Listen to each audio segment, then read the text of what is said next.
আসসালামু আলাইকুম। সবাইকে স্বাগত জানাচ্ছি আজকের অষ্টম ক্লাসে। আশা করি সবাই ভালো আছেন, সুস্থ আছেন। আমাদের আজকের ক্লাসের বিষয়বস্তু হচ্ছে উচ্চারণের কিছু গুরুত্বপূর্ণ নিয়ম এবং উপস্থাপনা, বিশেষ করে মঞ্চ উপস্থাপনা আমরা কিভাবে করতে পারি এই নিয়ে বিস্তারিত আলোচনা করব একেবারে, যাতে সবার বোঝার সুবিধা হয় এবং আহ, ক্লাসের শেষে যখন আমি লেকচার শেষ করব তখন যা যা জানার থাকে জিজ্ঞেস করবেন। তো চলে যাচ্ছি আজকের অষ্টম ক্লাসে। আহ এখানে কিছু উচ্চারণের নিয়ম কানুন আছে, সেগুলো নিয়ে একটু বিস্তারিত আলোচনা করি। শব্দের মাঝখানে বা শেষে যুক্ত বর্ণের সঙ্গে র ফলা যুক্ত থাকলে তার উচ্চারণ ঠিক থাকে, মানে বর্ণটি দ্বিত্ব হয় না, বর্ণটি দ্বিত্ব হয় না। যেমন হচ্ছে সম্ভ্রম, ঠিক আছে, যেমন সম্ভ্রম, সম্ভ্রম। সশস্ত্র, আমরা অনেকে সশস্ত্র উচ্চারণ করতে গিয়ে উচ্চারণ করি সশস্ত্র, সশস্ত্র না সশস্ত্র, সশস্ত্র। অস্ত্র, অনেকে অস্ত্র উচ্চারণ করতে গিয়ে উচ্চারণ করে অস্ত্র, অস্ত্র না অস্ত্র। তারপর হচ্ছে চন্দ্র, সান্দ্র, মন্ত্র। সম্ভ্রম, সশস্ত্র, অস্ত্র, চন্দ্র, সান্দ্র, মন্ত্র। হয়ের সাথে যদি মূর্ধন্য ন কিংবা দন্ত ন যুক্ত হয় তাহলে নয়ে হসন্ত, এরপর এন এইচ উচ্চারণ হয়। যেমন আমরা অনেকেই বলি চিহ্ন, না, এটা শুদ্ধ উচ্চারণ হচ্ছে চিহ্ন, চিহ্ন। তেমনি সায়াহ্ন, আমরা অনেকেই বলি সায়াহ্ন, না, সায়াহ্ন না সায়াহ্ন। চিহ্ন, সায়াহ্ন, নিশ্চিহ্ন, বহ্নি, মধ্যাহ্ন, চিহ্নিত, চিহ্নিত না চিহ্নিত। চিহ্ন, সায়াহ্ন, নিশ্চিহ্ন, বহ্নি, মধ্যাহ্ন, চিহ্নিত। হয়ের সঙ্গে যদি ম যুক্ত হয় তাহলে ময় হসন্ত, মানে ম উচ্চারণ করার পর আমরা থামবো, তারপর এম এইচ উচ্চারণ হবে। যেমন ব্রাহ্মণ, আমরা অনেকে উচ্চারণ করি ব্রাহ্মণ, না ব্রাহ্মণ, ব্রাহ্মণ। ব্রহ্মা, একটা হ আছে, ব্রহ্মা, ব্রহ্মপুত্র। হ্যাঁ, ব্রাহ্ম, ব্রাহ্মণ বাড়িয়া। হ্যাঁ, ব্রাহ্মণ, ব্রহ্মা, ব্রহ্মপুত্র, ব্রাহ্ম। হয়ের সঙ্গে যদি জ ফলা যুক্ত হয় তাহলে হ এবং জ ফলার পরিবর্তে উচ্চারণ হবে বর্গীয় জ এবং ঝ। যেমন দাহ্য, দাহ্য। হ্যাঁ, বাহ্য, আমরা অনেকেই দাহ্য, বাহ্য, ঐতিহ্য, এই ধরনের শব্দগুলো উচ্চারণ করতে গেলে আমরা যেটা হয় সেটা হচ্ছে আমরা ঝ উচ্চারণ করি না, আমরা বলি জ। আমরা বলি দাহ্য, বাহ্য, ঐতিহ্য, না, ঝ উচ্চারণ করাটা খুব গুরুত্বপূর্ণ। এই ঝতে গিয়ে সবাই ভুলটা করে। যেমন দাহ্য, দাহ্য পদার্থ, বাহ্য, বাহ্যিক, ঐতিহ্য, এ আমার দেশের ঐতিহ্য, ঐতিহ্য। তারপরে হচ্ছে গুহ্য, উহ্য, গ্রাহ্য, আমি তাকে গ্রাহ্য করি না। হ্যাঁ, গ্রাহ্য, ঝটা আমাদের ঠিক মতো উচ্চারণ করতে হবে। হয়ের সঙ্গে যদি আহ রিকার যুক্ত হয় তাহলে এইচ আর আই উচ্চারণ হবে। যেমন হৃদয়। এই উচ্চারণগুলো নিয়ে অনেকের বিভ্রান্তি রয়েছে, অনেকেই বলে যে স্যার এটাকে আসলে হৃদয় উচ্চারণ করব নাকি হৃদয় উচ্চারণ করব। উচ্চারণের নিয়ম অনুযায়ী আমাদেরকে উচ্চারণ করাটা উচিত, যেটা একেবারে শুদ্ধ উচ্চারণ সেটা হচ্ছে হৃদয়। হয়ের সঙ্গে একটা র ফলা, হৃদয়, হৃদয়। কিন্তু আপনি যদি উচ্চারণ করেন হৃদয়, কোনো সমস্যা নেই, হৃদয়টাও কিন্তু গ্রহণযোগ্য। ঠিক আছে, তার মানে আমি হৃদয় এটা উচ্চারণ করতে পারবো। যদি এটা উচ্চারণ করতে আমার সমস্যা হয় শ্বাসের, তাহলে আমি হৃদয় উচ্চারণ করব, কারণ আপনি যদি হৃদয় বলেন এটা কোনো সমস্যা নাই। ঠিক আছে, তো এই দুটো উচ্চারণই কিন্তু গ্রহণযোগ্য। তো হৃদয়, হৃষ্ট, হৃদি, হৃৎপিণ্ড, সুহৃদ। বেশ, কিন্তু এখানে দমের একটা ব্যাপার আছে। যদি এটা উচ্চারণ করতে আমাদের কষ্ট হয় তাহলে আমরা হৃদয়, হৃষ্ট, হৃদি, হৃৎপিণ্ড, সুহৃদ, ঠিক আছে, এটা উচ্চারণ করব। হয়ের সঙ্গে যদি র ফলা যুক্ত হয় তাহলে আর এইচ উচ্চারণ করব। যেমন এটাও কিন্তু হ্রদ, হ্রেষা, হ্রাস, হ্রস্ব। কিন্তু এটা উচ্চারণ করতে গিয়ে, হয়ের সঙ্গে র ফলা উচ্চারণ করতে গিয়ে অনেকের কিন্তু একেবারে দমের সমস্যা, বা উচ্চারণ করতে গিয়ে কিন্তু অনেকে জড়িয়ে যায়, কারণ চর্চাতে নেই। তো আপনি হ্রদ, রেশা, হ্রাস, হ্রস্ব উচ্চারণ করতে পারেন, কারণ আমরা বলি কিন্তু বৈকাল হ্রদ। ঠিক আছে, দ্রব্যমূল্য হ্রাস পাচ্ছে, বাংলাদেশে বৈদেশিক মুদ্রার রিজার্ভ হ্রাস পাচ্ছে। আমরা কিন্তু হ্রাস বলি, হ্রাস কেউ বলতে চায় না, কারণ এটা বলতে গেলে কি কিন্তু উচ্চারণগুলো আটকে যাওয়ার একটা সম্ভাবনা আছে। যারা খুব সুন্দরভাবে স্মুথ উচ্চারণ করতে পারে তারা ঠিক আছে করবে, বাট একটু চেষ্টা করতেই পারি আমরা। হ্রদ, রেশা, হ্রাস, হ্রস্ব, অথবা হ্রদ, রেশা, হ্রাস, হ্রস্ব। এই হচ্ছে উচ্চারণের নিয়ম। এরপরে চলে যাচ্ছি উপস্থাপনা। উপস্থাপনা জিনিসটা খুব গুরুত্বপূর্ণ বাচিক শিল্পের ক্ষেত্রে, কারণ অনেকেই উপস্থাপক হতে চায়। উপস্থাপনা মানে হচ্ছে একটা অনুষ্ঠান শুরু থেকে শেষ পর্যন্ত পরিচালনা করা, সঞ্চালনা করা। ঠিক আছে? উপস্থাপনা হতে পারে কোনো সাংস্কৃতিক অনুষ্ঠান, আলোচনা, রাজনৈতিক শোকসভা বা যেকোনো অনুষ্ঠান। যেকোনো অনুষ্ঠান শুরু থেকে শেষ পর্যন্ত সঞ্চালনা করার প্রক্রিয়াটাই হচ্ছে উপস্থাপনা। আর যিনি উপস্থাপনা করেন বা সঞ্চালনা করেন তিনি হচ্ছে উপস্থাপক। উপস্থাপনার বিভিন্ন ক্যাটাগরি আছে। মঞ্চ উপস্থাপনাটাই বেশি গুরুত্বপূর্ণ, কারণ সবচেয়ে বেশি অনুষ্ঠান হয় মঞ্চ উপস্থাপনা। এরপর টেলিভিশন, রেডিও বা এখন বর্তমানে সোশ্যাল মিডিয়াতেও উপস্থাপনা হয়। সেগুলো একটু স্বল্প পরিসরে, কিন্তু আহ, যখন একটা অনুষ্ঠান, মঞ্চে একটা অনুষ্ঠান উপস্থাপনা হয়, তখন একজন উপস্থাপক সেই মঞ্চে অনুষ্ঠানে উপস্থাপনা করতে গিয়ে অনেক কিছু আসলে অভিজ্ঞতা সঞ্চার করে, অভিজ্ঞতা অর্জন করে। সেই অভিজ্ঞতায় তাকে আত্মবিশ্বাসী হিসেবে গড়ে তোলে। সে যে কোনো জায়গায় কিন্তু নিজেকে সুন্দরভাবে কথা বলার আড়ষ্টতা অনেক বেশি কমতে থাকে, কারণ আমরা বেশিরভাগই মঞ্চ উপস্থাপনা করতে শিখি। হ্যাঁ, কারণ হচ্ছে কি মঞ্চ উপস্থাপনা খুব সহজে আপনি এক্সেস করতে পারবেন। টেলিভিশন, রেডিওতে উপস্থাপনা সেই জায়গায় সিলেক্ট হতে হয় অডিশন দিয়ে, তারপরে একজন উপস্থাপক অডিশনের সুযোগটা পায়। এই হচ্ছে বিষয়। তো উপস্থাপনা, আমরা আজকে যে উপস্থাপনা আলোচনা করব সেটা হচ্ছে মঞ্চ উপস্থাপনা। উপস্থাপনা করতে গেলে আপনাকে কোন কোন বিষয় মাথায় রাখতে হবে? ধরা যাক আপনাকে বলা হলো, ধরা যাক 16ই ডিসেম্বর মহান বিজয় দিবস অনুষ্ঠানে আপনি উপস্থাপনা করবেন। তো উপস্থাপনা করতে গেলে আপনাকে জানতে হবে অনুষ্ঠানটা কোথায় হবে। যে অনুষ্ঠানের উপস্থাপনা করবেন সেই অনুষ্ঠানটা কোথায় হবে, অনুষ্ঠানটার পরিবেশটা কেমন, সম্মানিত যারা অতিথি থাকবেন আহ তারা কারা কারা থাকবেন, এটার সম্পর্কে একটু জানতে হবে। কারণ আপনি যখন একজন উপস্থাপক হিসেবে এক অনুষ্ঠানের স্ক্রিপ্ট তৈরি করবেন, তখন অবশ্যই অতিথিদের নামটা লাগবে, অতিথিদের পদবি লাগবে, তাই এগুলো একটু ভালোভাবে আমাদের জানতে হবে। মানে তথ্যগুলো আমাদেরকে একটু জানা থাকলে ভালো। শব্দ প্রদান ও কণ্ঠ প্রদান ও শব্দ বাছাইয়ের ক্ষেত্রে বৈচিত্র্য আনতে হবে। আপনি যখন বলবেন, মাঝে মাঝে আমরা এমন ভাবে, আমরা যখন উপস্থাপনা করতে যাই, বিভিন্ন রকমের উপস্থাপনার বিভিন্ন ধাপে ধাপে কিন্তু আমরা বিভিন্ন রকমের কণ্ঠ প্রদান করি। সব কণ্ঠের রেঞ্জ কিন্তু একরকম থাকে না।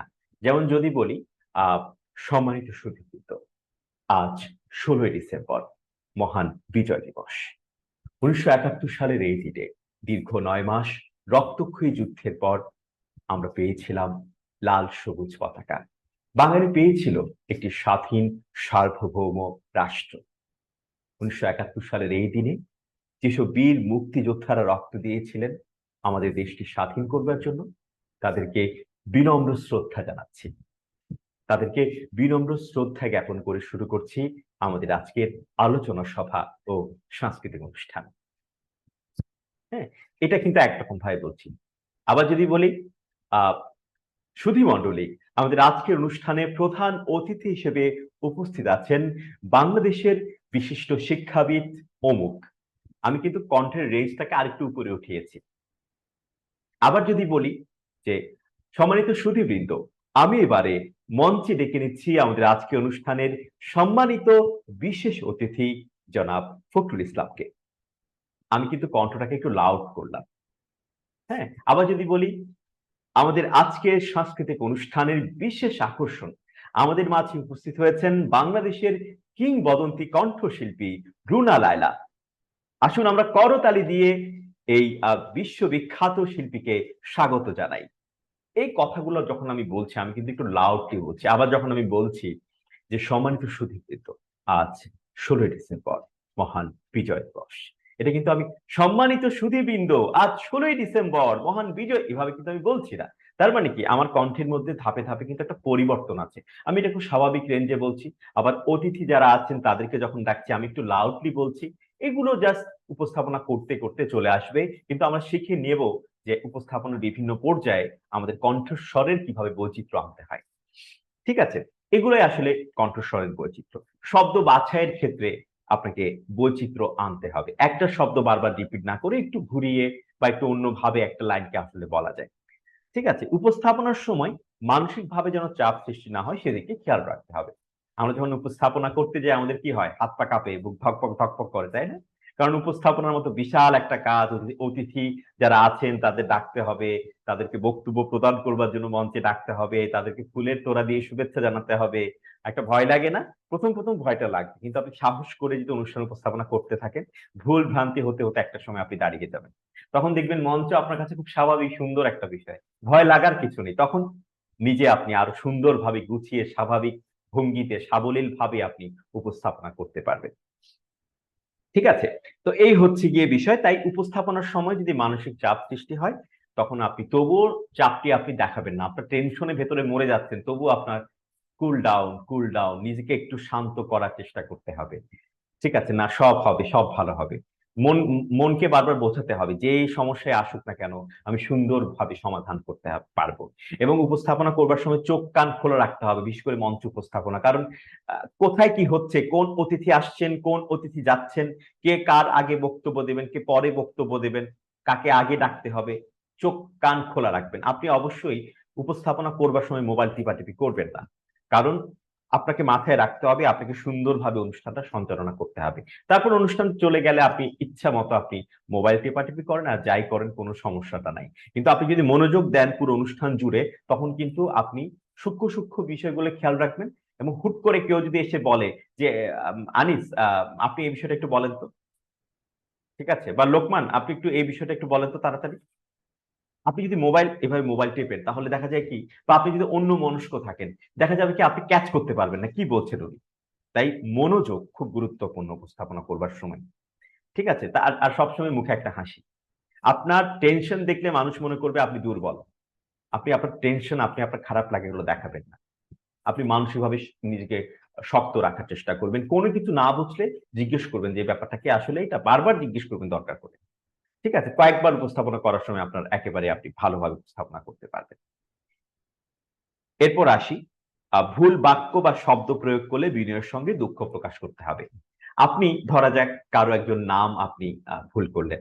ধরেন আমি একটা অনুষ্ঠানের প্রধান অতিথি। আপনি বললেন, "সম্মানিত সুধীবৃন্দ, আমাদের আজকের অনুষ্ঠানের প্রধান অতিথি জনাব আনিসুর রহমান।" কিন্তু আমার নাম আনিসুল ইসলাম। আমি মন খারাপ করব না? তো অবশ্যই আপনি তাকে বলবেন যে, আ "সুধীবৃন্দ, আমি আন্তরিকভাবে দুঃখ প্রকাশ করছি। আমাদের আজকের অনুষ্ঠানের বিশেষ অতিথি বা প্রধান অতিথি জনাব আনিসুল ইসলামকে এই মুহূর্তে আমি মঞ্চে ডেকে নিচ্ছি।" তো এই ব্যাপারটা যে দুঃখ প্রকাশ করবেন। কারণ ভুল নাম হলে অতিথিরা সহ্য করে না। নিজের নাম মানুষ সবচাইতে বেশি ভালোবাসে।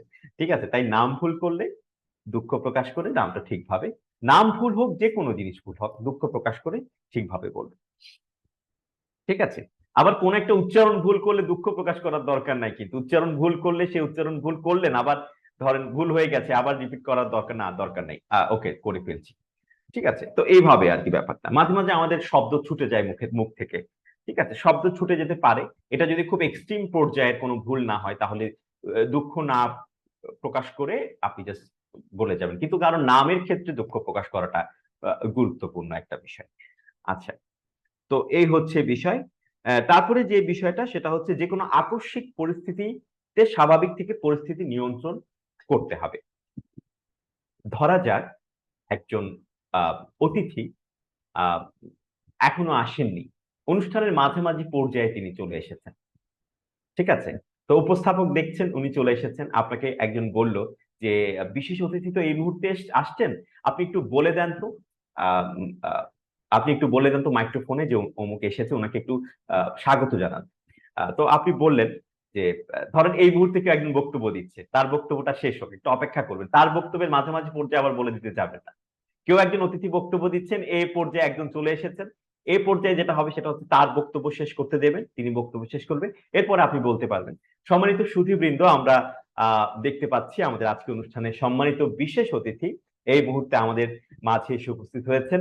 আ আসুন আমরা করতালি দিয়ে তাকে স্বাগত জানাই এবং আমি সম্মানিত বিশেষ অতিথি জনাব অমুককে বিনীতভাবে অনুরোধ করছি আমাদের আজকের আ আমাদের মঞ্চে উঠে আসবার জন্য।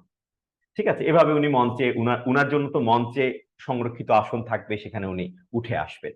ঠিক আছে, উনি ধরেন উঠে এসে বসলেন, এভাবে করে আকস্মিক একটা পরিস্থিতি যদি হয়, এভাবে করে আপনাকে বলতে হবে। তবে একটা কথা বলার আগে কথাটা কিভাবে বলবেন একটু গুছিয়ে নেবেন, তাহলে হবে কি কথাটা সুন্দর হবে। আর দরকার হলে কি বলতে হবে একটু তাড়াহুড়ো করে লিখে নিতে পারেন যদি সম্ভব হয়। আচ্ছা, সুন্দর উপস্থাপনা করতে গেলে বাধাটা কোথায়? অবশ্যই আমরা যেহেতু শুদ্ধ উচ্চারণ শিখছি, শুদ্ধ উচ্চারণটা অবশ্যই বাঞ্ছনীয়। পরিষ্কার, শুদ্ধ, স্পষ্ট উচ্চারণ গুরুত্বপূর্ণ। আঞ্চলিকতা পরিহার করতে হবে। আঞ্চলিকতার টিউন বা সুর যদি আপনার মধ্যে থাকে, সেটা বাদ দিতে হবে অবশ্যই। পর্যাপ্ত অনুশীলন করতে হবে। একটা স্ক্রিপ্ট তৈরি করেছেন আপনি অনুষ্ঠান উপস্থাপনার জন্য। আপনি বারবার আয়নার সামনে দাঁড়িয়ে বারবার করে জোরে, জোরে পড়বেন। তখন হবে কি?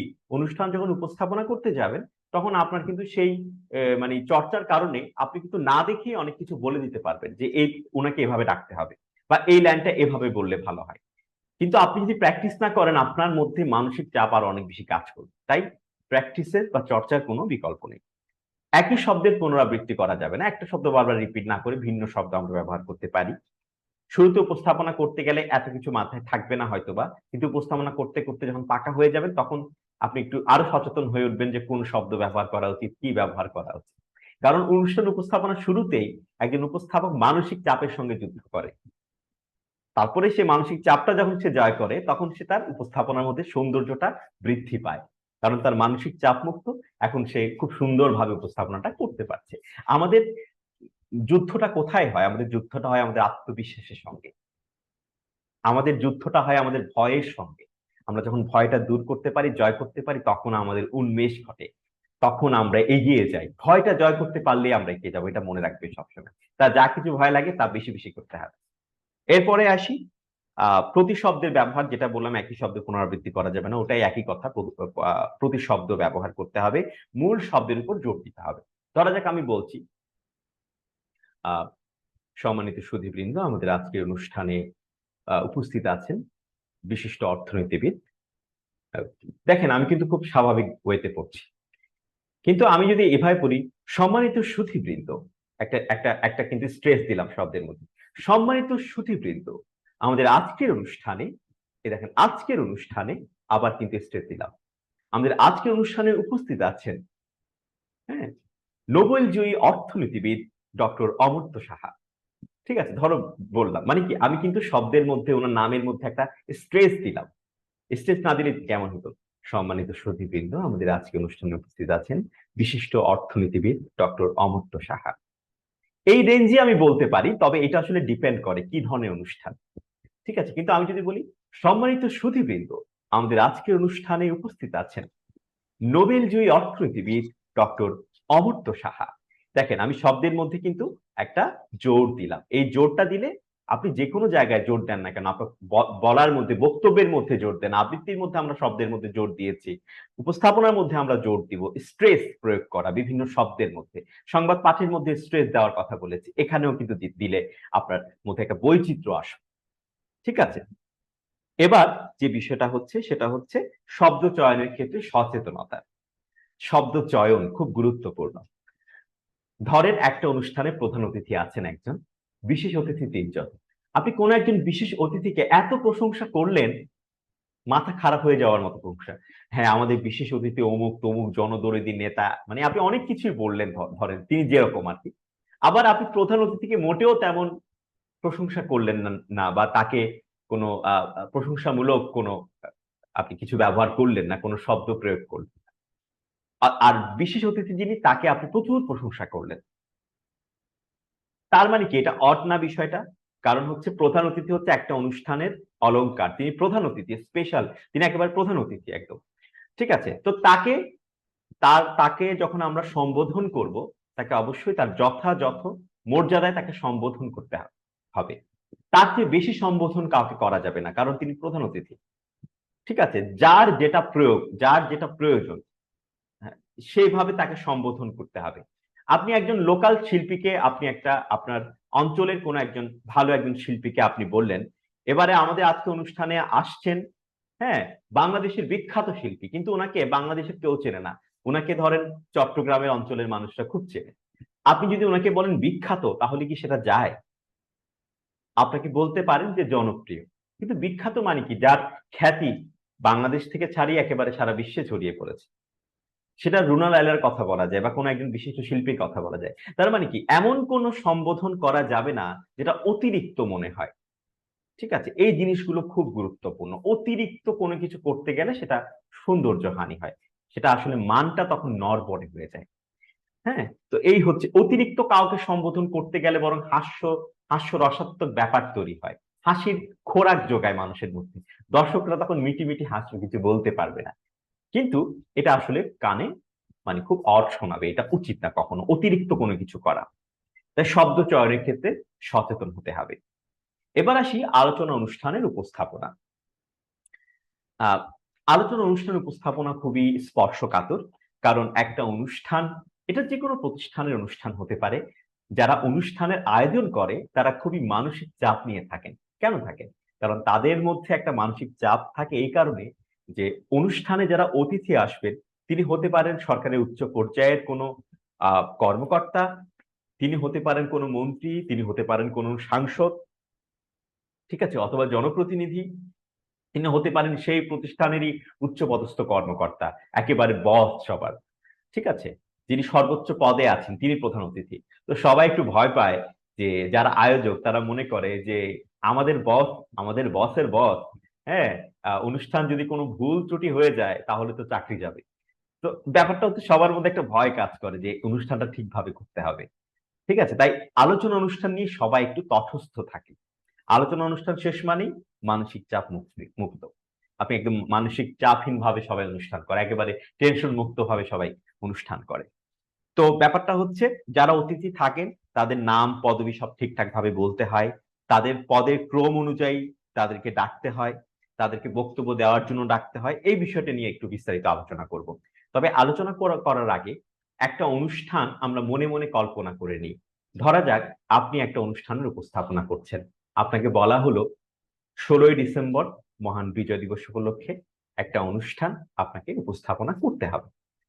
ঠিক আছে, তো অনুষ্ঠানটা হবে 16ই ডিসেম্বর সকাল 9টায়। ঠিক আছে, তো ধরা যাক অনুষ্ঠানে প্রধান অতিথি একজন আছেন, বিশেষ অতিথি আছেন 3জন। ঠিক আছে, অনুষ্ঠানের সভাপতি আছেন, অনুষ্ঠানের সাধারণ সম্পাদক আছেন। অনুষ্ঠানের সভাপতি, অনুষ্ঠানের সাধারণ সম্পাদক অনুষ্ঠানের লোক, তাদেরকে অত বেশি ফোকাস করার দরকার নেই, তাদেরকে নাম বলতে হবে, সম্মান দেখাতে হবে, এটা সত্যি কথা। ফোকাস করতে হবে প্রধান অতিথি এবং বিশেষ অতিথিদেরকে। ধরা যাক আপনি অনুষ্ঠান স্থলে অবশ্যই আপনাকে 30 মিনিট আগে মিনিমাম পৌঁছাতে হবে। আপনি 16ই ডিসেম্বর মহান বিজয় দিবস অনুষ্ঠানে উপস্থাপনা করতে যাচ্ছেন। আপনি পৌঁছে গেলেন 8:30টায়, আপনার অনুষ্ঠান শুরু হবে সকাল 9টায়। ঠিক আছে, সকাল 9টায় অতিথিরা অনুষ্ঠান স্থলে ঢোকা শুরু করবেন। ধরা যাক আপনি একটু গেলেন, যাওয়ার পরে দেখলেন সব মাইক্রোফোন ঠিকঠাক করা হচ্ছে, মাইক্রোফোনটা ঠিক হয়ে গেছে। আপনি মাইক্রোফোনে একটা শব্দ করলেন, কিভাবে? ফু দিবেন না, একটা টক টক শব্দ করবেন আঙ্গুল দিয়ে ভাবে। হ্যাঁ, মাইক্রোফোনে লাইন আছে। এবার আপনি কি বলবেন? এবার বলবেন যে আশেপাশের মানুষ দেখতে পাচ্ছেন ঘোরাফেরা করছে, হ্যাঁ, সবাই ছড়িয়ে ছিটিয়ে আছে, হ্যাঁ, আসছে যাচ্ছে। আপনি একটু বলতে পারেন এভাবে: সম্মানিত সুধীবৃন্দ, অল্পক্ষণের মধ্যেই শুরু হতে যাচ্ছে মহান বিজয় দিবস উপলক্ষে আমাদের আজকের আলোচনা সভা ও সাংস্কৃতিক অনুষ্ঠান। ঠিক আছে, আহ সকলের দৃষ্টি আকর্ষণ করছি, আপনারা যারা এদিক সেদিক ঘোরাফেরা করছেন সবাইকে বিনীতভাবে অনুরোধ করছি এদিক সেদিক বিশৃঙ্খল ভাবে ঘোরাফেরা না করে আমাদের মঞ্চের সম্মুখে যে আসনগুলো রয়েছে সেখানে আপনারা সুশৃঙ্খল ভাবে বসে পড়ুন। অল্পক্ষণের মধ্যেই শুরু হতে যাচ্ছে আমাদের আজকের অনুষ্ঠান।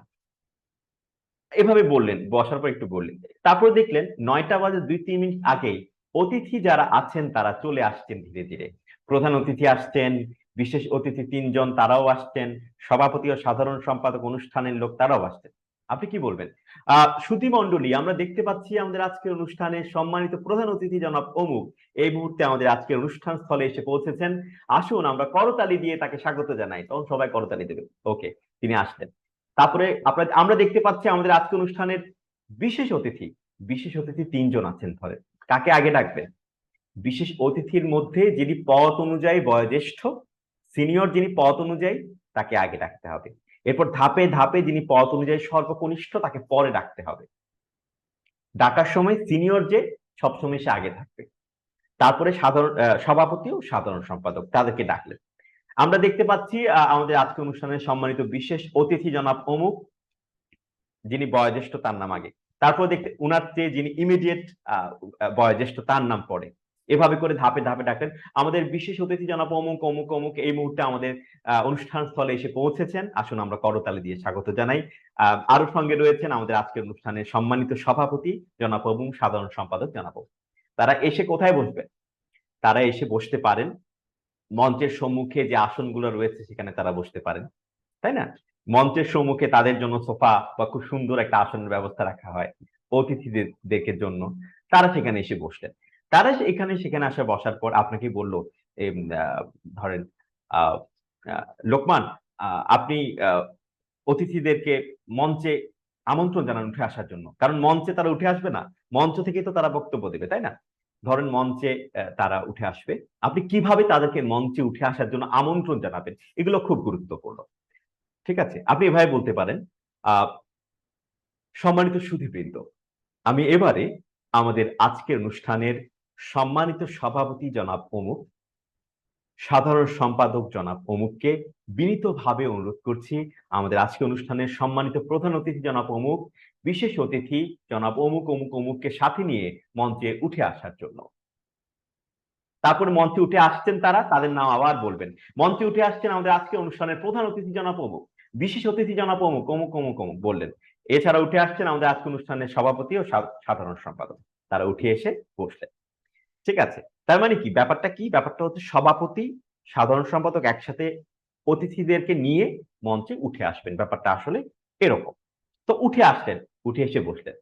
এবারে আমাদের সম্মানিত অতিথিদেরকে ফুল দিয়ে বরণ করে নেওয়ার পালা। অতিথিরা বসলেন, ফুল দিয়ে বরণ করে নেবেন না? আপনি অবশ্যই নেবেন। ধরেন কলেজের একটা অনুষ্ঠান, সেখানে আপনি বললেন, সুধীবৃন্দ, এবারে আমাদের আজকের সম্মানিত অতিথিদেরকে ফুল দিয়ে বরণ করে নেওয়ার পালা। শুরুতে আমাদের আজকে অনুষ্ঠানের সম্মানিত প্রধান অতিথিকে ফুল দিয়ে বরণ করে নিচ্ছেন আমাদের দ্বাদশ শ্রেণীর শিক্ষার্থী মিথিলা ফারহা। আসুন আমরা করতালি দিয়ে আমাদের প্রধান অতিথিকে শুভেচ্ছা জানাই। এভাবে ধাপে ধাপে আপনি বিশেষ অতিথির মধ্যে যিনি বয়োজ্যেষ্ঠ তাকে আগে ফুল দেবেন, এভাবে ক্রমান্বয়ে যিনি পদ অনুযায়ী সর্বকনিষ্ঠ তাকে সবার শেষে ফুল দিবেন। তারপরে সাধারণ সম্পাদক আর সভাপতি আর সাধারণ সম্পাদক থাকবে, তাদেরকেও ফুল দেবেন। তো এগুলো ফুল দেওয়ার ব্যাপারটা শেষ। এবার আমরা আমাদের অতিথিদেরকে আমাদের কাছে পেয়ে আমরা সার্থক অনুভব করছি। ঠিক আছে, এভাবে বললেন যে আমাদের আজকে অনুষ্ঠানটি সার্থক হয়ে উঠলো আমাদের সম্মানিত অতিথি বৃন্দের পদচারণায়, বা তাদের উপস্থিতির মাধ্যমে আমাদের আজকে অনুষ্ঠান সার্থক হয়ে উঠলো। এভাবে করে আমরা একটু প্রশংসা করতে পারি। তারপরে ধরা যাক ফুল দিলেন, ফুল দেওয়ার পরে বক্তব্য দেওয়ার পালা। আমি অনেক কিছু এখানে বলে দিচ্ছি, এখানে ধাপে ধাপে যে 10টা আলোচনার বিষয় আছে এগুলো আমরা একটু যাব। তো বক্তব্য দেওয়ার সময় যে জিনিসটা মাথায় রাখতে হবে, বক্তব্য দেওয়ার ক্ষেত্রে কে আগে বক্তব্য দেবে এটা খুব গুরুত্বপূর্ণ। আমরা যখন কাউকে নাম ধরে ডাকবো যে অমুক অতিথি উপস্থিত আছেন, বা আমি আমন্ত্রণ জানাচ্ছি অমুক অতিথিদেরকে উঠে আসবার জন্য, তখন একেবারে প্রধান অতিথির নাম সবার আগে থাকবে। বিশেষ অতিথির মধ্যে যিনি পদ অনুযায়ী বয়োজ্যেষ্ঠ তিনি আগে থাকবেন, ধাপে ধাপে সর্বকনিষ্ঠ জন সবার পরে থাকবে। কিন্তু বক্তব্য দেওয়ার ক্ষেত্রে যিনি পদ অনুযায়ী সর্বকনিষ্ঠ তিনি সবার আগে বক্তব্য দেবেন। মানে এটার উল্টো, যিনি পদ অনুযায়ী সর্বকনিষ্ঠ তিনি সবার আগে বক্তব্য দেবেন।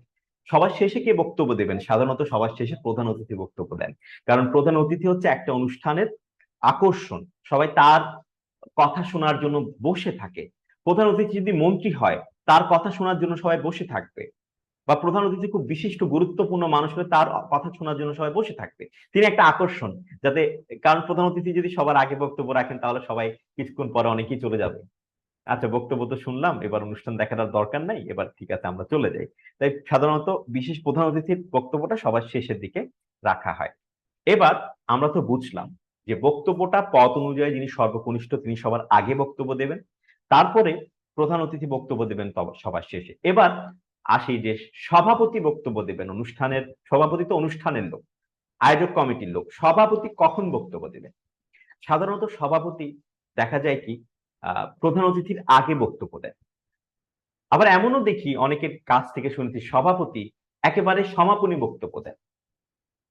এটা আপনি সভাপতিকে জিজ্ঞেস করে নেবেন যে সভাপতি মহোদয় আপনি কখন বক্তব্য দেবেন। তো উনি বলবে যে আমি প্রধান অতিথির আগে বক্তব্য দিব। ওকে, প্রধান অতিথির আগে ওনাকে ডাকবেন। উনি বলে যে সবার শেষে বক্তব্য দেব। যদিও এটা সিস্টেমে নাই, যেহেতু উনি যদি বলে যে সবার শেষে আমাকে ডাকতে হবে, আপনি ডাকবেন ওনাকে। ওনাকে ডাকলেন আপনি, আহ, অনুষ্ঠান মানে আয়োজক কমিটি যা বলবে তাই আপনাকে শুনতে হবে, কিন্তু সিস্টেমটা আপনার মাথায় রাখতে হবে।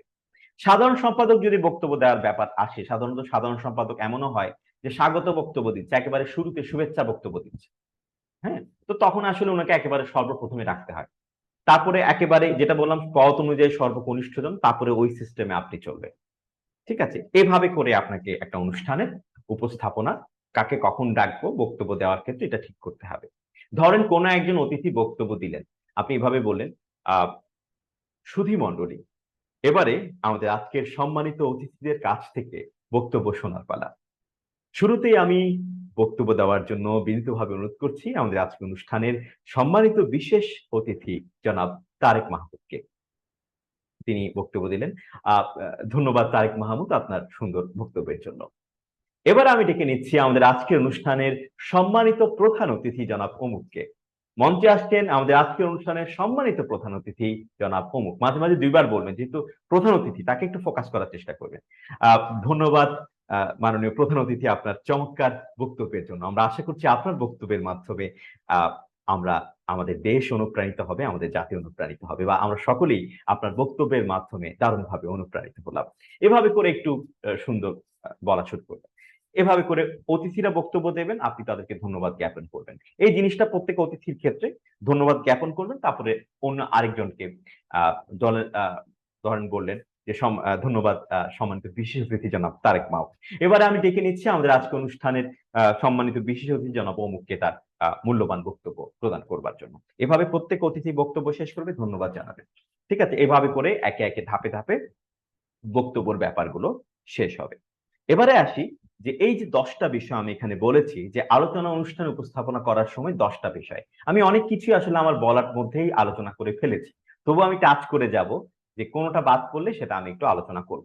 শুরুতে যে প্রথমটা আছে, যারা আলোচনায় অংশ নেবেন সেই সব অতিথিদের যদি মঞ্চে রক্ষিত আসনে বসার জন্য আমন্ত্রণ জানানো হয়, তবে পদের ক্রম অনুযায়ী তাদের আমন্ত্রণ জানাতে হবে, সেটা আলোচনা করেছি। সেক্ষেত্রে প্রধান অতিথির নাম সবার আগে থাকবে, তারপর বিশেষ অতিথি যিনি থাকবেন, কয়েকজন থাকলে বয়োজ্যেষ্ঠ যিনি পদ অনুযায়ী তার নাম আগে ঘোষণা করতে হবে। এভাবে পদের ক্রম অনুযায়ী তাদের নাম উপস্থাপক ঘোষণা করবেন। ওকে। ফুল দিয়ে অতিথিদের শুভেচ্ছা জানানোর বিষয় থাকলে অতিথিরা যখন মঞ্চে বসবেন এর পরপরই শুরু করা যেতে পারে। এরপর পদের ক্রম অনুযায়ী বাকিদের ফুল দিয়ে বরণ করতে হবে। কারা কারা ফুল দিয়ে বরণ করবেন তাদের আগে থেকে প্রস্তুত রাখতে হবে অবশ্যই। কে কে ফুল দেবেন এটা আগে থেকে ঠিক করা থাকে। কে কাকে ফুল দিয়ে বরণ করবেন এটাও আগে থেকে ঠিক করে দেওয়া থাকে। ঠিক আছে, তো যারা আলোচনা করবেন বা বক্তব্য রাখবেন সে আলোচকদের সবার নাম পদবি সঠিকভাবে জেনে নিতে হবে। নাম পদবি খুব গুরুত্বপূর্ণ। নাম পদবি ভুল করা যাবে না, ভুল করলে রাগ করবে, গোস্সা করবে। ঠিক আছে, রাগ করা যাবে, এটা করা যাবে না। পদবি নাম ঠিক বলতে হবে। কোন আলোচককে আগে ডাকতে হবে, কাকে পরে ডাকতে হবে বক্তব্য দেওয়ার জন্য সেটা ভালোভাবে জেনে নিতে হবে। এর জন্য পদের ক্রম মেনে চলতে হবে, যেটা বললাম আগে পরের ব্যাপারটা। যিনি বক্তব্য দিতে যাবেন তার আগে সে আলোচককে জানাতে হবে যে অমুক অতিথির বক্তব্যের পর আমি আপনাকে বক্তব্য দিতে আমন্ত্রণ জানাবো।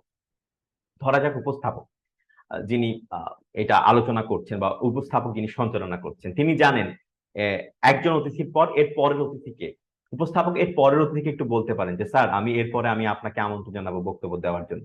ঠিক আছে ঠিক আছে, উনি বললো আচ্ছা ঠিক আছে। তার মানে উনিকে অ্যালার্ট হয়ে থাকেন, উনিকে একটু অ্যালার্ট করে দেওয়া। ঠিক আছে, আচ্ছা, কোনো বক্তাকে যদি কোনো বিশেষ বিষয়ে আলোচনা করতে হয় বা বক্তব্য রাখতে হয় তবে সেটা আগেই বক্তাকে জানিয়ে দিতে হবে।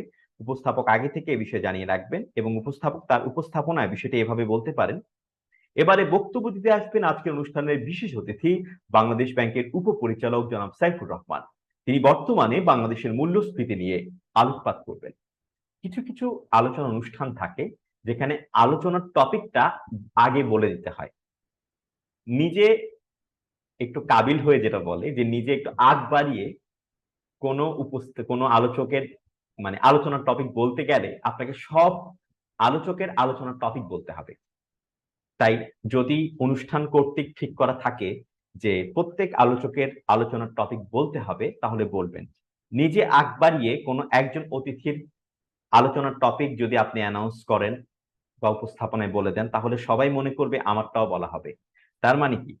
তাহলে অতিথিরা রাগ করবে। একজনকে খুশি করতে গিয়ে অন্যজনকে মনে কষ্ট দেওয়ার কোনো দরকার নেই। ঠিক আছে? হ্যাঁ, তো ব্যাপারটা হচ্ছে এই জিনিসটা একটু মাথায় রাখবেন। আচ্ছা, উপস্থাপক এভাবে প্রত্যেক অতিথির বক্তব্যের আগে অতিথি কি নিয়ে কথা বলবেন সেটা বলতে বলতে পারেন। অতিথি কি নিয়ে কথা বলেন সেটা বলতে পারেন। এটা একেবারে আবশ্যক নয়। এরপর যে ব্যাপারটা সেটা হচ্ছে ৯ নাম্বার। আহ উপস্থাপক অতিরিক্ত কথা বলবেন না বা বক্তা কি বলবেন তা নিয়ে বেশি তথ্য দিতে যাবেন না। বক্তা বক্তব্য শেষ করার পর উপস্থাপক সেই সব বক্তব্য বিশ্লেষণ করবেন না। ধরা যাক প্রধান অতিথি বক্তব্য দিয়েছেন, আমি বললাম ধন্যবাদ মাননীয় প্রধান অতিথি আপনার সুন্দর বক্তব্যের জন্য। হ্যাঁ, আপনি আপনার বক্তব্যে এই বলেছেন সেই বলেছেন, যেটা খুব ভালো। এভাবে আমি আরো ৫ মিনিট সময় নিলাম উপস্থাপক হিসেবে। এটা কি উচিত? একদম উচিত না। উপস্থাপক অতিরিক্ত কথা বলতে যাবেন না। উপস্থাপকের কাজ সঞ্চালনা করা। অতিরিক্ত কথা বলার জন্য বক্তারাই রয়েছেন। ঠিক আছে? এটা অতিরিক্ত কথা বলতে যাবেন না। অনুষ্ঠানের মেজাজ বুঝে উপস্থাপক কথা বলবেন। শোক সভা হলে নিম্নস্বরে কথা বলবেন। তিনি যেন শোক সভার গাম্ভীর্য বজায় রাখেন এবং বিজয় দিবস বা পহেলা বৈশাখ হলে একটা উচ্ছ্বসিত ভাব থাকবে। আপনি শোক সভার অনুষ্ঠানে একেবারে ঝিকিমিকি একটা ড্রেস পরে গেলেন, তাহলে সেটা হবে? অবশ্যই হবে না। শোক সভার অনুষ্ঠানে আপনাকে সাদা পাঞ্জাবি পরতে পারেন বা সাদা কালোর সংমিশ্রণে কোনো একটা পোশাক পরতে পারেন। ঠিক আছে? শোক সভার অনুষ্ঠানে লাল টকটকে হলুদ রঙের কোনো একটা ড্রেস পরে গেলেন। এটা কি মানাবে? মানাবে না। শোক সভার যে একটা গাম্ভীর্য সেটা বজায় রাখতে হবে। কালো সাদা শোক সভায় সবচাইতে ভালো যায়। আপনি বিজয় দিবসের অনুষ্ঠানে কালো পরলে সেটা যাবে না। একটা বিজয় দিবস, লাল সবুজ পরতে পারেন, সবুজ পরতে পারেন। বা পয়লা বৈশাখ অনুষ্ঠানে আপনি একটু সুন্দর একটা পোশাক পরতে পারেন, যেটা খুব কালারফুল একটা পোশাক পরতে পারেন। যে অনুষ্ঠান অনুযায়ী। আবার আপনি পহেলা শোক সভার অনুষ্ঠানে এভাবে বলতে পারবেন না, সম্মানিত সুধীবৃন্দ, শোক সভার অনুষ্ঠানে সবাইকে স্বাগত জানাচ্ছি। একটা হেসে হেসে বললেন। শোক সভার অনুষ্ঠানে হেসে হেসে বলার কোনো জিনিস নয়। একটা গাম্ভীর্য। সুধীবৃন্দ, শোক সভার অনুষ্ঠানে সবাইকে স্বাগত জানাচ্ছি। একটা ভাব গাম্ভীর্য। আবার আপনি বলতে পারেন, সম্মানিত সুধীবৃন্দ, মহান বিজয় দিবসের অনুষ্ঠানে সবাইকে প্রাণ ঢালার শুভেচ্ছা। এর মধ্যে আপনার মধ্যে একটা ধরনের একটা উচ্ছ্বসিত একটা ভাব থাকতে পারে। এই বিষয়গুলো একটু মাথায় রাখবেন।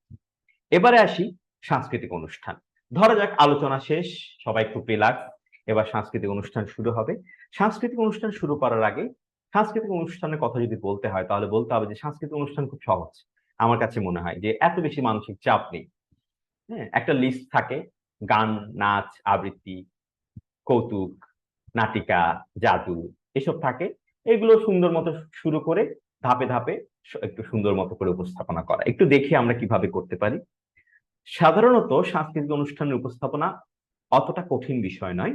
এখানে অতিথিদের বক্তব্যের পর্বটি থাকে না। পুরোটাই নাচ, গান, আবৃত্তি, কৌতুক, জাদু ইত্যাদির সমন্বয়ে একটা সাংস্কৃতিক অনুষ্ঠান পরিবেশিত হয়। ঠিক আছে? কোন সাংস্কৃতিক অনুষ্ঠান উপস্থাপনা করবার আগে অবশ্যই বিভিন্ন পরিবেশনার অনুষ্ঠানের সূচি আপনার হাতে থাকতে হবে। ধরা যাক একটা অনুষ্ঠানের সূচি এখানে আছে। যেমন শুরুতে একটা গান থাকবে, আবৃত্তি থাকবে, আরেকটা গান থাকবে, নৃত্য থাকবে, কৌতুক থাকবে, জাদু থাকবে, এরপর গান দিয়ে শেষ হবে।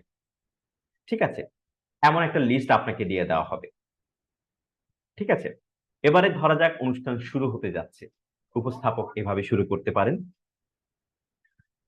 সম্মানিত সুধীবৃন্দ, আজ মহান বিজয় দিবস। ১৯৭১ সালের এই দিনে দীর্ঘ ৯ মাস রক্তক্ষয়ী যুদ্ধের মধ্য দিয়ে বীর বাঙালি অর্জন করেছিল মহান স্বাধীনতা। আমরা পেয়েছিলাম একটি স্বাধীন সার্বভৌম রাষ্ট্র। আজকের এই দিনে সেসব বীর শহীদদের প্রতি বিনম্র শ্রদ্ধা জ্ঞাপন করে শুরু করছি আমাদের আজকের সাংস্কৃতিক অনুষ্ঠান। শুরু করছি সবুজ সংঘ কর্তৃক আয়োজিত আমাদের আজকের সাংস্কৃতিক অনুষ্ঠান। পুরো অনুষ্ঠান জুড়েই যন্ত্র সঙ্গীতে রয়েছে, যদি বলা হয় এরপর বলতে পারেন গান, নৃত্য, আবৃত্তি, কৌতুক, জাদু সবকিছুর মধ্য দিয়ে আমরা আমাদের আজকের সাংস্কৃতিক পরিবেশনা উপভোগ করব। পুরো অনুষ্ঠান জুড়ে যন্ত্র সঙ্গীতে রয়েছেন কিবোর্ডে অমুক, অক্টোপেডে অমুক, তবলায় অমুক, গিটারে অমুক। অনুষ্ঠানে যারা সাংস্কৃতিক অনুষ্ঠানে তবলা, গিটারের যারা আহ, বাদ্যশিল্পী থাকে না, তাদের নামটা একটু বলে দেবেন শুরুতেই। হ্যাঁ, কারণ তাদের তাদের ছাড়া একটা অনুষ্ঠান সার্থক হবে না। বলতে পারেন শুরুতেই সেই কালজয়ী গান, জয় বাংলা, বাংলার জয়। মঞ্চে আসছেন শিল্পী অদিতি রায়, তিনি গান গাইবেন। বা চলুন এবার শুনে আসি দলীয় সঙ্গীত। সাধারণত দলীয় সঙ্গীত হয়, এটাও হতে পারে, যেটা থাকবে সেটা সুন্দর করে বলতে পারে। এরপর ধরেন একটা কবিতা, কবিতার আগে একটা কিছু বলতে হয়, কি বলবেন? ধরা যাক আমি এখানে একটা স্যাম্পল রেখেছি। কবিতা আমাদের মনের কথা বলে, কবিতার প্রত্যেকটি শব্দ যেন হৃদয়কে ব্যাকুল করে, জাগিয়ে তোলে আমাদের বোধ শক্তিকে। এবারে কবিতা আবৃত্তি পরিবেশন করবেন সজীব হোসেন। উনি কবিতা আবৃত্তি পরিবেশন করলেন। ধন্যবাদ সজীব হোসেন আপনার চমৎকার আবৃত্তির জন্য। এবারে নৃত্যের তালে তালে আন্দোলিত হয়ে উঠবে আমাদের আজকের সুন্দর সন্ধ্যা। চলুন কিছুক্ষণ হারিয়ে যায় নৃত্যের ঝংকারে। নৃত্য পরিবেশন করবেন অনামিকা তালুকদার ও তার দল। তিনি নৃত্য পরিবেশন করলেন, চলে গেলেন। একটি চমৎকার নৃত্য উপভোগ করলাম প্রিয় দর্শক। এবারে প্রাণ খুলে হাসার পালা। আমাদের হৃদযন্ত্রকে ভালো রাখতে হাসির কোনো বিকল্প নেই। চলুন কিছুক্ষণ হেসে নেই আরিফ চৌধুরীর কৌতুক পরিবেশনার মধ্য দিয়ে। মঞ্চে আসছেন কৌতুক শিল্পী আরিফ চৌধুরী। আমি কণ্ঠটাকে একটু লাউড করলাম, যাতে একটা ভাইব্রেশন আসে, একটা ভাইব আসে, খুব উচ্ছ্বসিত একটা ব্যাপার আসে। হ্যাঁ, আপনি মন মরা হয়ে হয়ে যদি উপস্থাপনা করেন, আপনার মন মরা উপস্থাপনা দেখে যারা দর্শক আছে তাদের মনটাও খারাপ হয়ে যাবে। ঠিক আছে?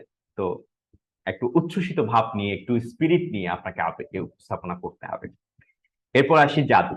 ধরেন জাদু একটা বিশেষ আকর্ষণ। সম্মানিত সুধীবৃন্দ, এবার আমাদের আজকের অনুষ্ঠানের বিশেষ আকর্ষণ জাদু। চলুন জাদুর মাধ্যমে মোহবিষ্ট হয়ে থাকে কিছুক্ষণ। দর্শক মন্ডলী, মঞ্চে আসছেন এই প্রজন্মের উদীয়মান জাদু শিল্পী জয় সরকার। আসুন আমরা করতালি দিয়ে তাকে স্বাগত জানাই, বা তার জন্য একটু করতালি হয়ে যায়। করতালিটা শুধু জয় সরকারের জন্য রেখেছেন, কারণ তিনি স্পেশাল। ঠিক আছে, সবাইকে করতালি দিতে গেলে সেটা খুব একঘেয়ে হয়ে যাবে। ধরেন এরপর সবার শেষে একটা গান, গান দিয়ে অনুষ্ঠান শেষ। দর্শক দেখতে দেখতে আমাদের হাতের সময় ফুরিয়ে এলো। দর্শক দেখতে দেখতে সময় ফুরিয়ে যায়, তেমনি আমাদের আজকের সাংস্কৃতিক অনুষ্ঠানের ইতি টানার সময় এসে গেল। তবে যাবার আগে চলুন গানের সুরে সুরে আমরা বিদায় নিয়ে নিই। এবারে গান পরিবেশন করতে আসছেন শিল্পী অমর। শেষ হলো অনুষ্ঠান।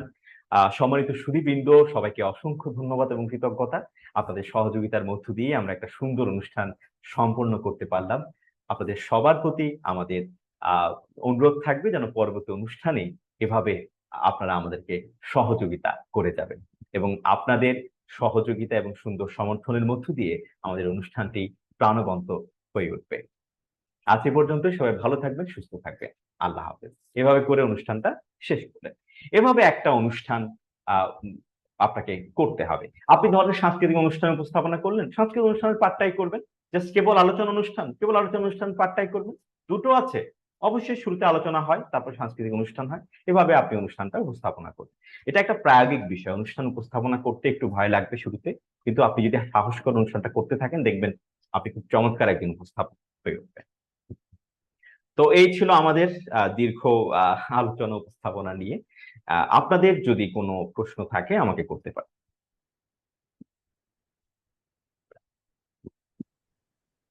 স্যার, আমাদের এখানে যখন প্রোগ্রাম হয় তখন হুম।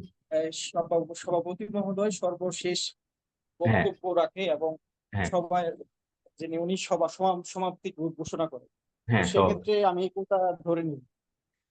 যদি এমন হয় যে আপনাকে বলছে যে সভাপতি মহোদয় শেষে বক্তব্য দিবেন, তাহলে তুমি ওনাকে শেষে ডাকবেন আপনি। ঠিক আছে? যেহেতু অনুষ্ঠান যেটা আচ্ছা, বলছে সেটাই আপনাকে শুনতে হবে। ঠিক আছে? এই আর কি। ঠিক আছে।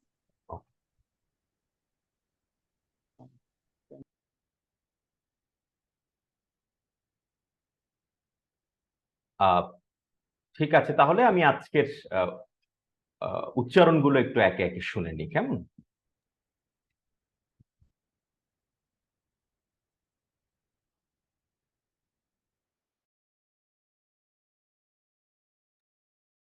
আব্দুল মান্নান পনির। আব্দুল মান্নান পনির, আপনি শুরুতেই আহ, আহ, শব্দগুলো শোনান। ঠিক আছে? সম্ভ্রম, সশস্ত্র, অস্ত্র। আসসালামু আলাইকুম স্যার। ওয়ালাইকুম আসসালাম। স্যার পড়ছি। সম্ভ্র, স- সশস্ত্র, সম্ভ্রম, সম্ভ্রম। সম্ভ্রম, সশস্ত্র, অস্ত্র, চন্দ্র, সান্দ্র, মন্ত্র, চিহ্ন, সায়নহ, নিশ্চিহ্ন, বহ্নি, মধ্যাহ্ন, মধ্যাহ্ন, চিহ্নিত, মধ্যাহ্ন চিহ্নিত।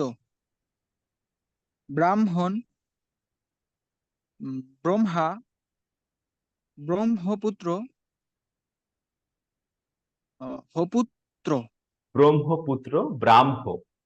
ও সরি স্যার, ব্রাহ্ম। দাহ্য দাহ্য বাহ্য ঐতিহ্য গুহ্য উহ্য গ্রাহ্য। হৃদয় হৃষ্ট হৃষ্ট হৃদি হৃদি, হৃৎপিণ্ড হৃদি বললে হবে, হৃদি, হৃদি হয়ে হৃদি গেছে। হৃদি হৃৎপিণ্ড সুহৃদ। হ্রদ রেশা রাস রস রস্য, রস্য, রস্য রস্য। আমরা বলি না রস্যই দীর্ঘই, কিন্তু একটু চেষ্টা করবেন হ্রস্ব এভাবে বলার জন্য, হ্রস্ব। ঠিক আছে, এটা নিয়ম অনুযায়ী তো আমি বলেছি সত্যি যে হ্রস্ব আমরা চর্চা করবো, যদি না পারি তখন রস্য বলবো। ঠিক আছে, রস্য স্যার। হুম, ঠিক আছে, ঠিক আছে পনির, ভালো হয়েছে, থ্যাংক ইউ। Sir, hello.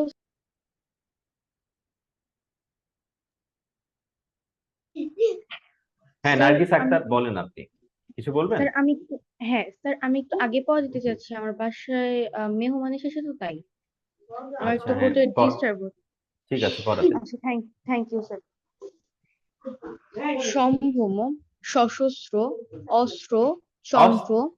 আপনি একটু প্র্যাকটিস করেন নার্গিস, একটু প্র্যাকটিস করেন, আপনি একটু পরে ডাকছি আমি, উচ্চারণ গুলো হচ্ছে না ঠিক মতো, একটু প্র্যাকটিস করে একটু পড়া দেন, ঠিক আছে, একটু পরে ডাকবো আপনাকে।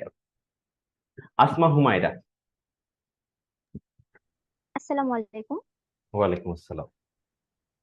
সম্ভ্রম সশস্ত্র অস্ত্র চন্দ্র সান্দ্র মন্ত্র চিহ্ন সায়াহ্ন নিশ্চিহ্ন বহ্নি মধ্যাহ্ন চিহ্নিত। ব্রাহ্মণ ব্রহ্মা ব্রহ্মপুত্র ব্রাহ্ম। দাহ্য বাহ্য ঐতিহ্য গুহ্য উহ্য গ্রাহ্য। গ্রাহ্য, হৃদ গ্রাহ্য। হৃদ না রথ। না, হৃদয় থেকে শুরু করব। আচ্ছা আচ্ছা, হ্যাঁ ঠিক আছে, ওকে, হৃদয়। হৃদয় হৃদয় হৃষ্ট হৃদি হৃৎপিণ্ড সুহৃদ। সুরিত, সুরিত বললে সমস্যা নেই, সুরিত। আচ্ছা, সুহৃদ। হ্রদ হর্ষা হর্ষ হর্ষ। দেখেন, হাঁস উচ্চারণ করতে গিয়ে কিন্তু উচ্চারণটা ঠিক মতো হচ্ছে না, এটা কিন্তু হাঁস হয়ে গেছে, হাঁস হলে কেউ বুঝবে না এটা কি আপনি উচ্চারণ করছেন, তাই না? এটা এটা হবে হ্রাস, হ্রাস, হয়ের সঙ্গে রফলা, হ্রাস। কিন্তু এটা উচ্চারণ করতে গিয়ে দেখা যায় কি আমাদের সমস্যা হয়, আমরা উচ্চারণ করতে পারি না, আমরা বলি হাঁস বা জি, হাঁস। তো সেক্ষেত্রে রাস বলাই ভালো, চেষ্টা করবেন রাস। একেবারে নিয়ম অনুযায়ী শুদ্ধটা করবার জন্য। যদি মনে হয় যে না পারেন বা একটু কষ্ট হচ্ছে, তাহলে রাস বলবেন, ঠিক আছে? জিনিসটা তো হবে হর্ষ নাকি? হাঁস না, এটা হ্রাস, হ্রাস। মানে রটা আগে আসবে? না, হয়ের সঙ্গে রফলা তো হ্রাস, হ্রাস, হয়ের আচ্ছা, সঙ্গে রফলা। প্র্যাকটিস করতে হবে। হ্যাঁ অবশ্যই। আচ্ছা, ঠিক ঠিক আছে, আছে, ধন্যবাদ। হুম। বলেন, এগুলো পড়েন, রথ রেশা রাস রস্য। হ্রদ রেশা রাস রস্য। এটা ঠিক আছে, ঠিক আছে, আচ্ছা। ঠিক আছে, ধন্যবাদ।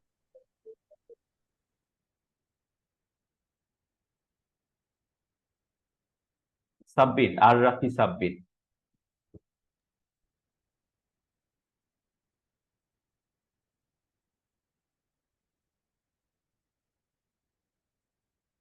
হ্যাঁ, সাব্বির শোনান।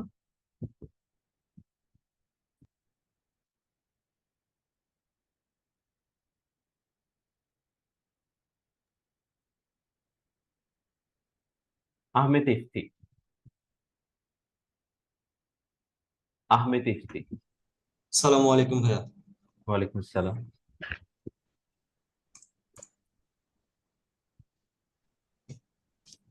সম্ভ্রম সশস্ত্র অস্ত্র চন্দ্র সান্দ্র মন্ত্র চিহ্ন সায়াহ্ন নিশ্চিহ্ন বহ্নি মধ্যাহ্ন চিহ্নিত।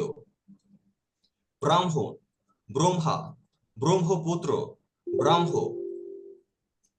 দাহ্য, বাহ্য, ঐতিহ্য, গুহ্য, উহ্য, গ্রাহ্য,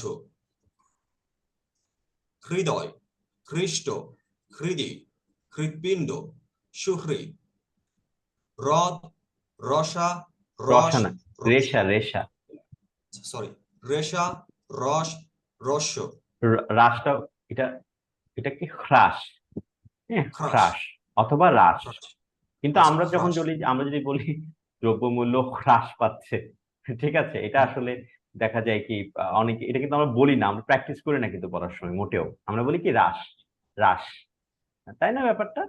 হ্যাঁ, জি, আমরা কিন্তু হ্রাসই বলি। ঠিক আছে, তবে একেবারে শুদ্ধটাও চর্চা করতে হবে।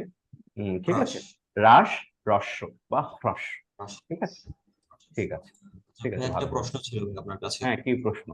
আমার হচ্ছে কি একটু প্রবলেম হয়েছে কি আপনার এই যে বুঝতে পারছি, এখানে ঝ যে উচ্চারণটা আছে বুঝ, আছে আর কি, হ্যাঁ এটা আমরা বুঝতে অনেকটা পারছি। বুঝতে, হ্যাঁ, আমি হ্যাঁ বুঝতে পারছি, মানে যখন আমি টানা বলতে চাই বিষয়টা তখন বুঝতে এটা প্রপারলি উচ্চারণটা হয় না। এটা কি টা- মানে টানা যখন বলতে যাব তখন না, কি এটা ঝ উচ্চারণটা কি ঝর মতো করে বলতে হবে নাকি বুঝতে পারবো এভাবে বলতে পারবো জিনিসটা?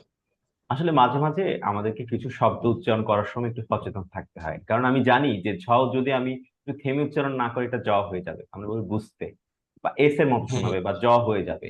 তখন আমি যেটা করি সেটা হচ্ছে আমি কিন্তু একটু থেমে যাই, এটা থেমে বুঝতে হবে আমাকে।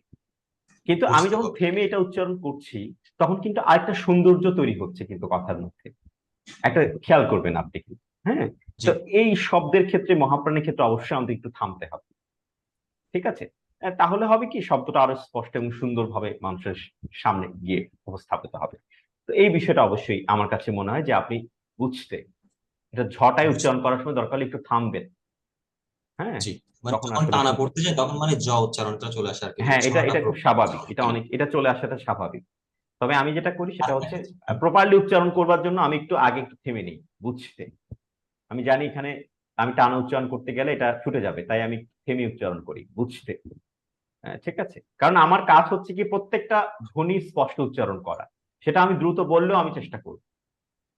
ঠিক আছে, জি, এই জিনিসটা অবশ্যই মেনটেন করতে হবে একটু। ঠিক আছে, জি ভাই। আরেকটা হচ্ছে কি ভাই, এখানে যে এটা হবে খ্রদ না ভাই, খ্রদ, হ্রদ তো বটেই, হ্রদ, কিন্তু জি, আমরা কি খ্রদ, এটা পেশা, প্র্যাকটিস, হ্রাস হ্যাঁ আর হ্রস্ব। হ্রস্ব, হ্যাঁ এটা হচ্ছে আমি একদম একটা যথাযথ কথা উচ্চারণ। বলতে আমি একটা কথা বলতে চাচ্ছিলাম। না, একজনের কথা বলে আরেকজন কথা ইন্টারফেয়ার করবেন না, আমি একজনের সঙ্গে কথা বলছি।